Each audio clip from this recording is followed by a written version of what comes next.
Hello peeps and welcome back to the channel. Today we are going for a little writing walk. I don't know if you guys do writing walks, but whenever I'm at a loss of like direction in my writing projects or like where I'm meant to be going, that's what I do. I go for a little walk. I sometimes put my headphones in and listen to the playlists that I make for my books, and yeah, I just think about my books and where I'm meant to be going. I try to pray about it and just see where God wants me to go next. I am currently editing my book, Swimming with Lupins. I've never edited a book before, and so hence I have been feeling like I need a little bit of extra direction, because I kind of do one phase of it and then I get a bit lost and don't really know where I'm going anymore, just because I've never done it before, so I'm trying to figure it out as I go. So I've done some developmental edits on the first draft, and basically now there's a second draft, and I've been reading through the second draft and kind of finding more things that need to be changed, but at the same time I don't know if I need to keep on doing like developmental things. I'm tempted to move on to line editing and kind of add those scenes as I do the line editing, but I don't really know, so I'm gonna go for my little walk and see what we figure out.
I did some, just had some time of prayer because I was trying to connect to the story.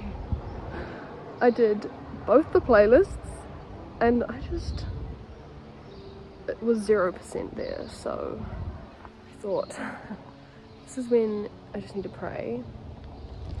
So I prayed about it, about like editing and what I should be doing next with editing, and God was basically like, just carry on what you're doing, go finish reading through, finish writing down everything else you want to change, then go back, do a second round of developmental edits, change all those things, and then we can go from there. I think I was kind of hoping that I could just almost like skip this part of the process and just be like, oh, it'll be fine if I just kind of do it at the same time as line editing. But no, I need to be thorough. So that's my plan. I've also been debating starting more planning and the first draft of my next book idea, which could be a bad idea because I think once I get a new project, I'm like, all of my inspiration is focused on that. But I don't know, because it's kind of rough having to just edit. Like, it's not as fun as writing a first draft. So I feel like if I was writing a first draft as well, it would make it more fun. But realistically, my writing hours are not very high at the moment, and I really do want to publish Swimming with Lupins, so I think I just need to focus on it. This writing walk has been successful so far. I thought that it was a failure for a minute, and then Jesus did the Jesus thing, so thank you, Lord.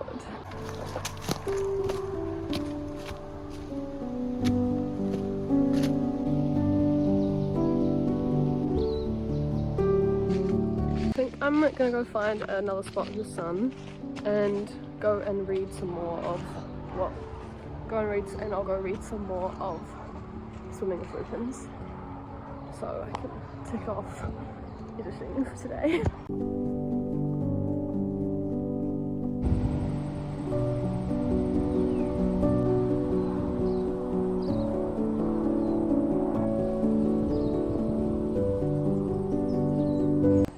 I read about 2 chapters, I think, of the book, and the first one was like, meh, might cut it out, might not. Second one I actually thought was really good. Just the way that the 2 characters connected to each other, and just the way that Vera, the main character's thoughts flowed. It just felt natural and good, whereas sometimes I read stuff and I'm like, gonna have to cut all that out, gonna have to change that. It is nice, as I've been editing, I think it has given me more grace for my writing, because I've got used to the idea of like, it's okay, I'm going to be editing this and this is not the finished product. So when things are not how I want them to be, or when I read things and I think, oh my goodness, this is such bad writing, I just tell myself, it's okay, I'm going to do a whole round, or 2 rounds or 3 rounds of line editing, and all of this is going to get resolved. It's all going to be a lot more beautiful and polished and finished when I'm done. So that's good to remind myself of, especially as I read through it multiple times and I think, oh, this book isn't even worth it. Like, everything's so messy and chaotic, and it's just really hard as well when I'm the one who has written it and I'm also reading it 100 times. I just have no context and no perspective anymore of how it's flowing, because I know all the details, and so the way that I see the book and the characters is so much different than someone who's reading it for the first time. So I would really love to get some of my friends to read through the whole thing and kind of tell me what's not working, because I'm starting to lose it. Like, I can't really tell anymore, it's getting difficult. There are certain parts that I find myself not fangirling over, and then I'm like, why am I not fangirling over this? I should fangirl over everything just so I know that I'm enjoying it. But anyhow, that is where we're at with the editing. I wrote down, I think, like 1 note just to maybe possibly cut out that first chapter I read. I'm not 100% sure if I need to dedicate a whole scene to it, or if I can kind of just write like a paragraph or 2 and that will actually be sufficient. So we'll see.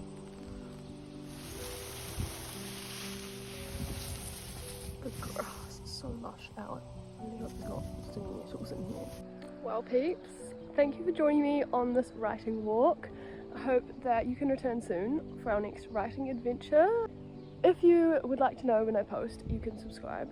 I'd love to see any comments you have. You can leave them down there. Check out all the other stuff that I'm doing at the Windy Wildflower down in the description. There's a podcast, website, and just some other things. I think there's a free ebook down there for you. So thanks for being here. I'll see you in the next one.